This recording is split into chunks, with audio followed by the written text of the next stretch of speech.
안녕하세요, 청년 여러분. 만나서 반갑습니다. 우리가 신앙생활을 열심히 하고 있는데 우리의 신앙이 하나님 앞에서 참된 신앙이 되어서 하나님이 인정하시고 또 기뻐 받으시는 신앙이 되기를 주님의 이름으로 축복을 드립니다. 오늘 함께 보실 하나님의 말씀은 사무엘상 4장 1절에서 4절입니다. 사무엘상 4장 1절에서 4절. 사무엘의 말이 온 이스라엘에 전파되니라.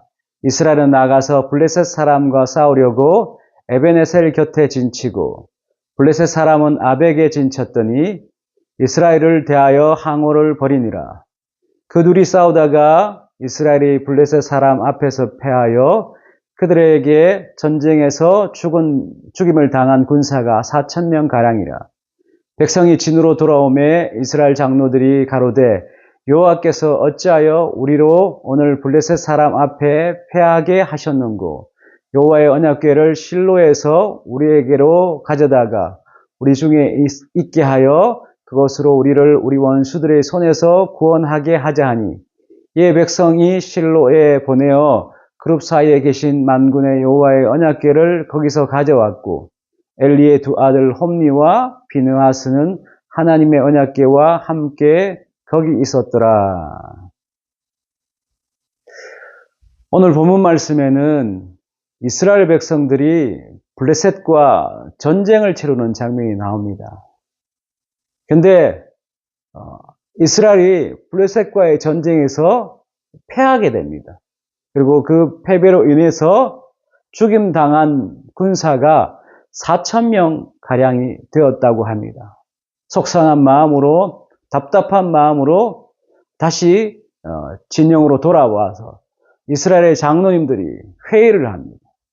우리가 어찌하여서 전쟁에 졌느냐, 왜 그렇게 되었느냐 이유를 나누면서 회의를 한 결과 지금 우리에게 여호와의 언약궤가 없기 때문에 우리가 전쟁에 패배했다. 그러니 실로에 있는 언약궤를 가지고 와서 우리와 함께하면 우리가 다음 전쟁에서는 이길 수 있을 것이다 라고 결정을 내리고 사람을 보내어서 언약궤를 가져오게 합니다. 그리고는 이 4장 오늘 본문 이후의 내용들을 보면 다시 전쟁을 치르는데 그 전쟁의 결과가 어땠을까요? 언약궤를 가져왔는데 전쟁은 달라졌을까요? 여러분, 언약궤를 가져왔는데도 전쟁은 패하였고 그 패배는 전무후무할 정도로 큰 패배였습니다. 너무너무 충격이 되는 그런 패배를 이스라엘이 당하게 됩니다. 그 전쟁으로 인해서 죽임을 당한 사람이 3만 명, 그전에는 4,000명이 죽었는데 3만 명이 죽고 또 홈니와 비느하스, 엘리 제사장의 아들들이 죽고 또 제사장 엘리가 그 소식을 의자에 앉아 듣다가 죽게 되고 제사장의 며느리가 아이를 낳는데 또 그 소식을 듣다가 이가봇 하면서 죽게 됩니다. 근데 그 이가봇이 하나님의 영광이 이스라엘에서 떠났다라는 참 암울한 그런 소리를 외치면서 전쟁에 크게 패하게 됩니다. 여러분, 언약궤가 있으면 또 언약궤를 가져오면 그것으로 우리 원수들의 손에서 하나님께서 구원하게 하실 것이라 라고 해서 가져왔는데 그 언약궤가 있었는데도 패배했어요. 그리고 그 패배는 더 심하였어요. 그럼 그 이유가 무엇이겠습니까? 여러분, 유명무실이라는 단어를 우리는 알고 있습니다. 이름만 있고 실상은 없다는 뜻이에요.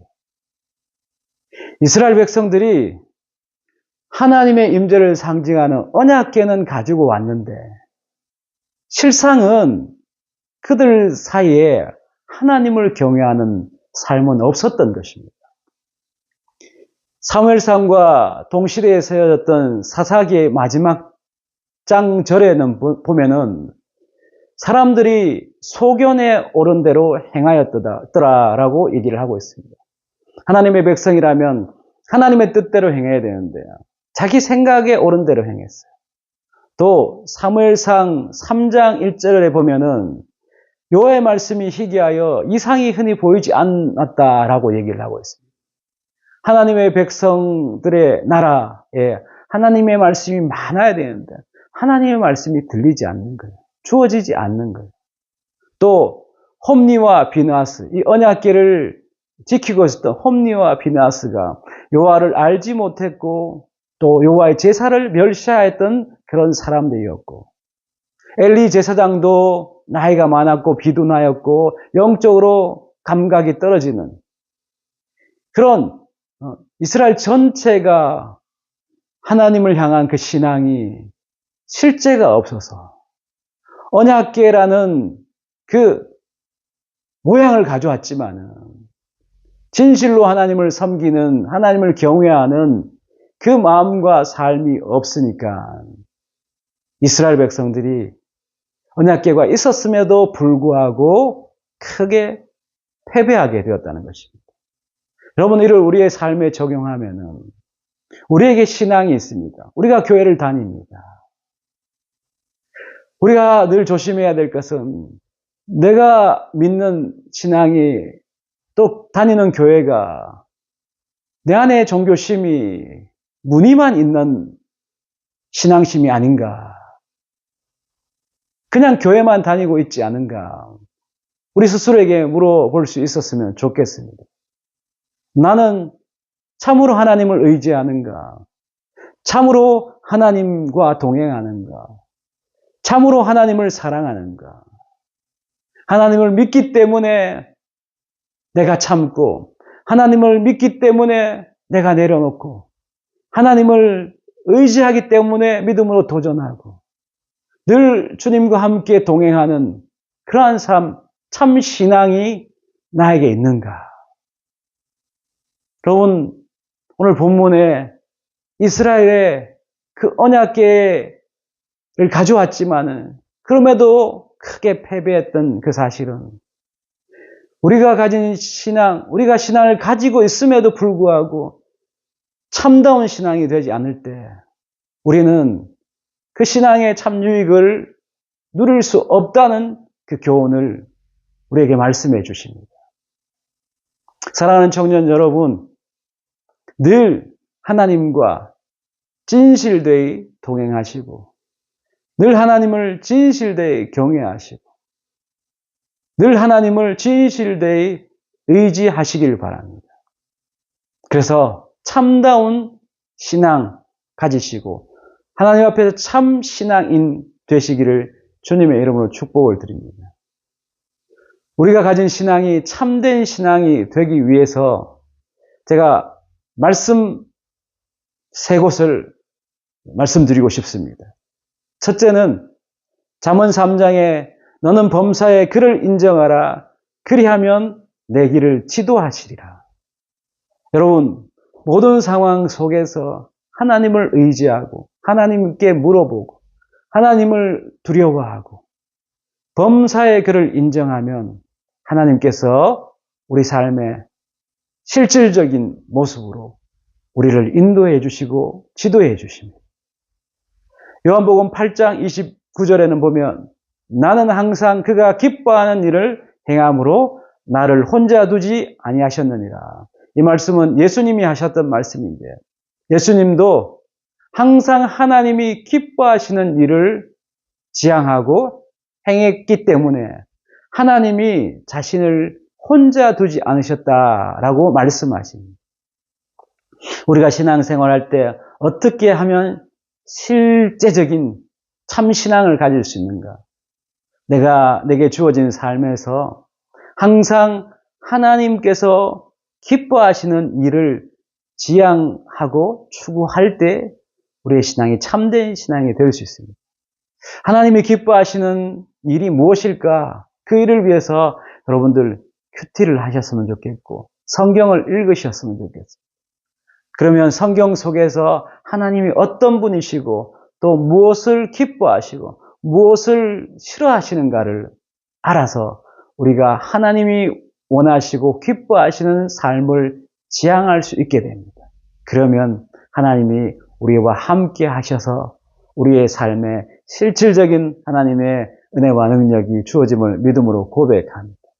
마지막으로는 미가서 6장에 이런 말씀이 있습니다. 내가 무엇을 가지고 요 앞에 나아가며 높으신 하나님께 경배할까?